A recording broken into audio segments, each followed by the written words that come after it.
Hola, bienvenidos a este video titulado Etapas del desarrollo de la personalidad de Erikson. Erikson manifiesta que el desarrollo humano tiene dos premisas básicas: que la personalidad humana se desarrolla por determinados pasos en cuanto a su capacidad de progresar, de saber y de relacionarse con una esfera social externa en el crecimiento de la personalidad, y que la sociedad está constituida de manera que cumpla y estimule la sucesión de potencialidades para la interacción y trate de defender así como alentar la secuencia, además el ritmo adecuado del desarrollo.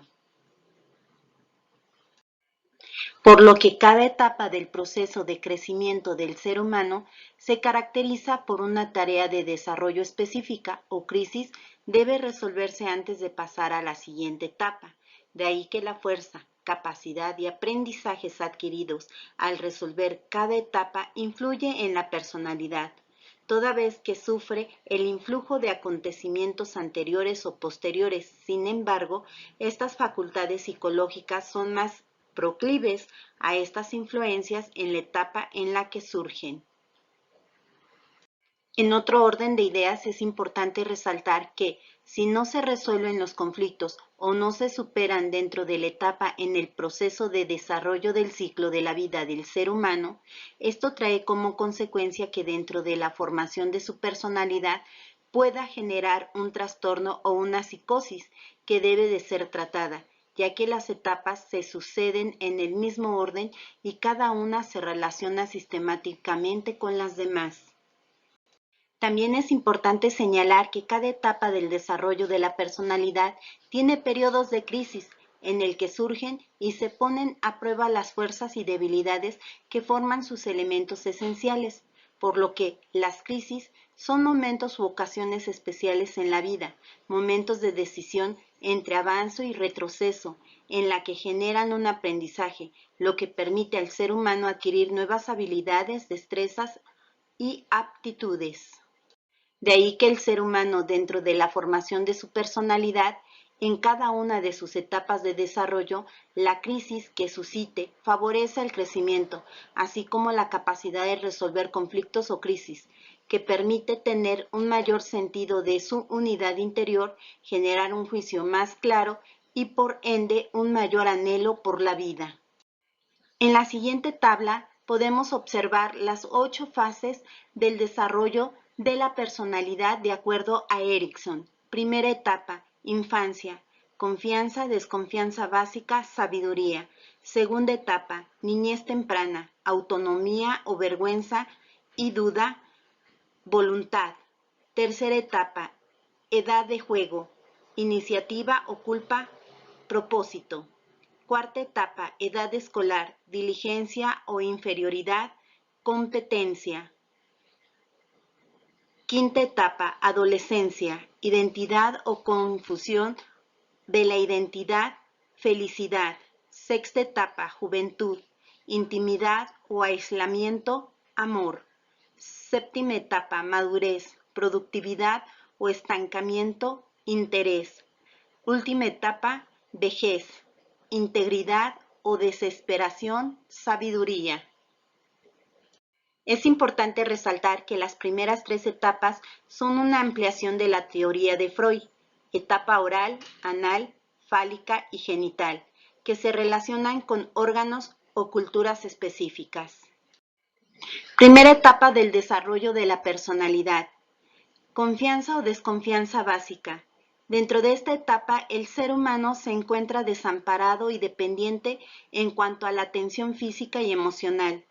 En esta etapa se encuentran los lactantes, en donde adquieren confianza o desconfianza del mundo exterior. Esta etapa es importante para el fortalecimiento del equilibrio entre la seguridad e inseguridad con sus experiencias con la madre. Se debe de establecer un adecuado sentido de confianza básica. Para Erikson, el desarrollo de esta etapa es crucial.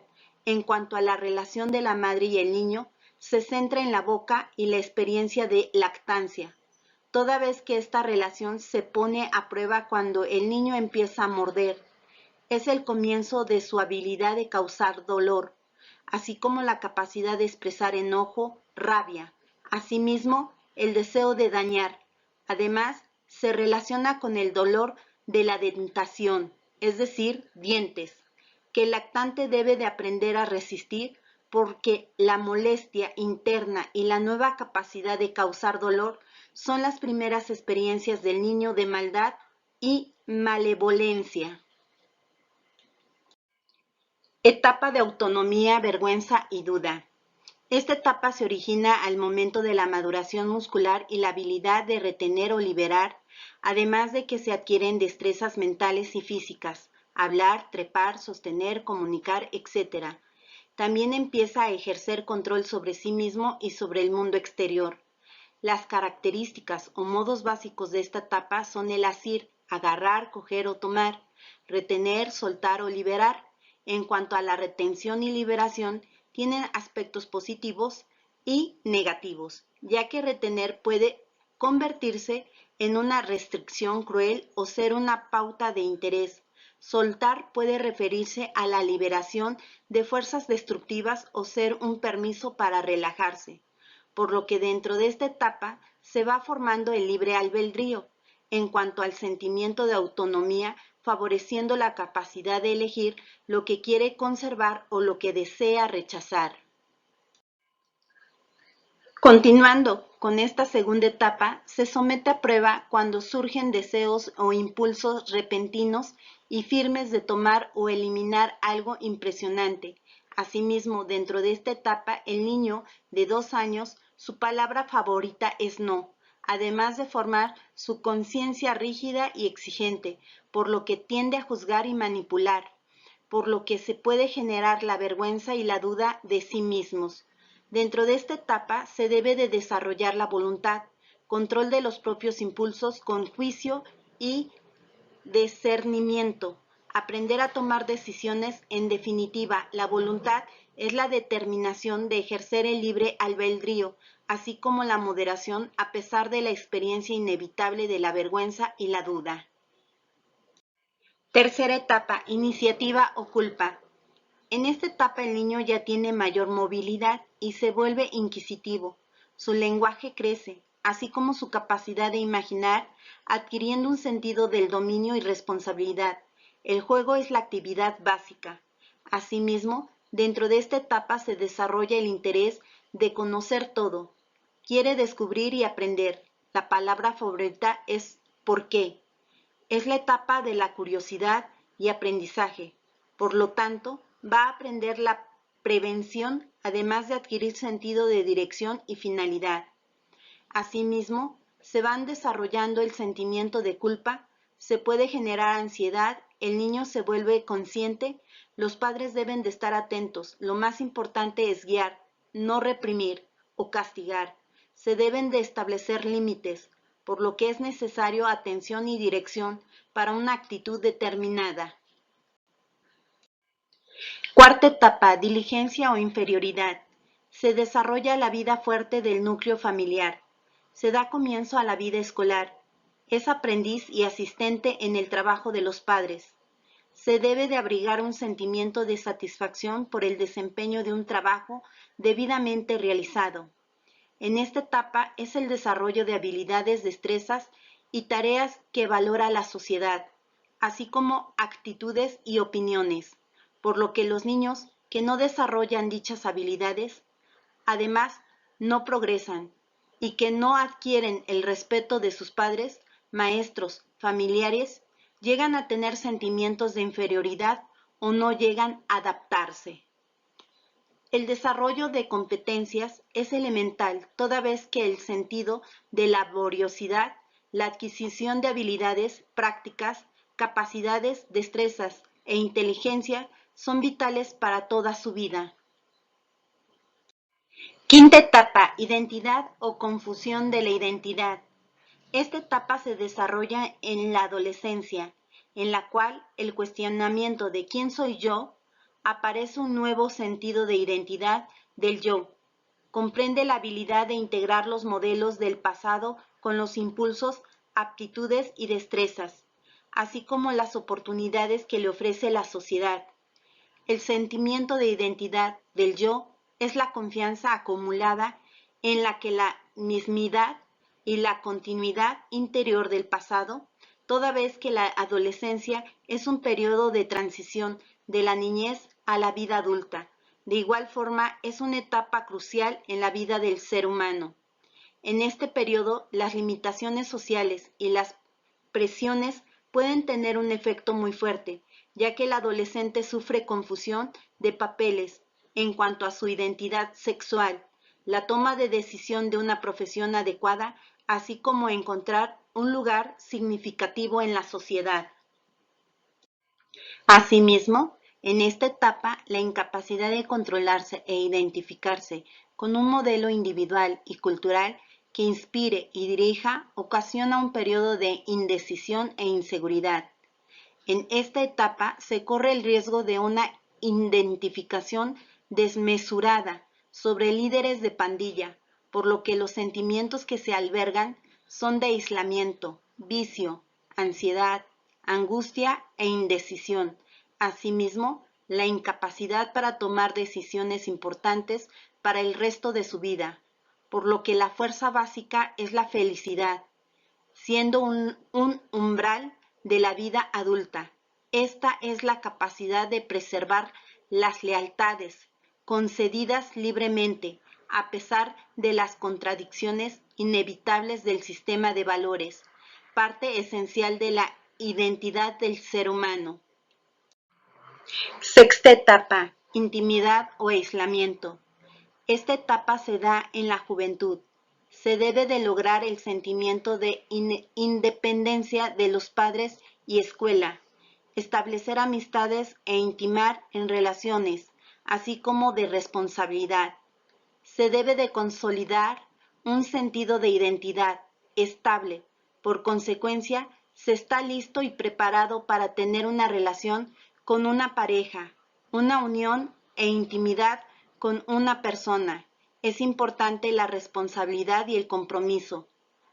Si no se desarrolla el sentimiento de la intimidad y dedicación, existe una incapacidad de sostener relaciones personales, por lo que el sentido de identidad es débil y la intimidad lo amenaza, por lo que la conducta se toma violenta, falta de compromiso y responsabilidad, siempre huye, no logra tener relaciones estables.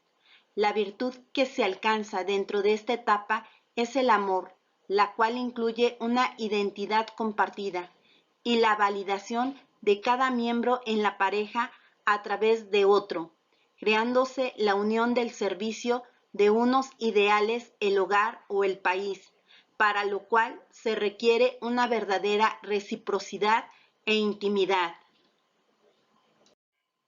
Séptima etapa, productividad o estancamiento.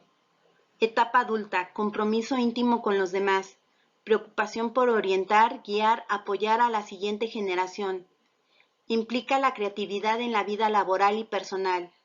Erickson manifestó que las instituciones sociales refuerzan la función de la productividad, proveen la continuidad del conocimiento. La fuerza que se adquiere dentro de esta etapa es el interés, aspectos negativos que se presentan en el narcisismo y ensimismamiento. Para evitar estos elementos es necesario, se debe de mantener la identidad, así como las destrezas y conocimientos, capaces de reconocer que debemos de seguir aprendiendo y construyendo la personalidad. Última etapa, integración y desesperación. Es la última etapa de la vida, que se desarrolla en la vejez, es decir, las últimas preocupaciones en cuanto al sentido de integridad del yo, aceptación de un ciclo vital único, con su propia historia de triunfos y fracasos, sentido de orden y significado en la vida. En esta etapa es aceptación de las limitantes, que ya se tienen. La falta de aceptación trae consigo la desesperación, frustración, por sentir que el tiempo es corto, demasiado poco para empezar de nuevo.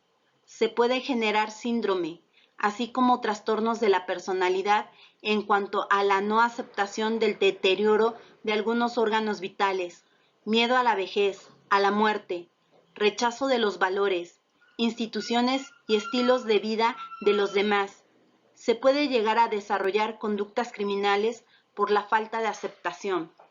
La fuerza es la sabiduría, que procede de nuestro contacto con la integridad y la desesperación. Esta resguarda la integridad de los conocimientos y las experiencias acumuladas. Se puede llegar a ser ejemplo y modelo de generaciones más jóvenes. Es una etapa que implica que el ser humano haya llegado a la plenitud de su vida. Por lo tanto, cada una de las etapas se encuentra conectada y se relaciona con una crisis que debe de ser superada.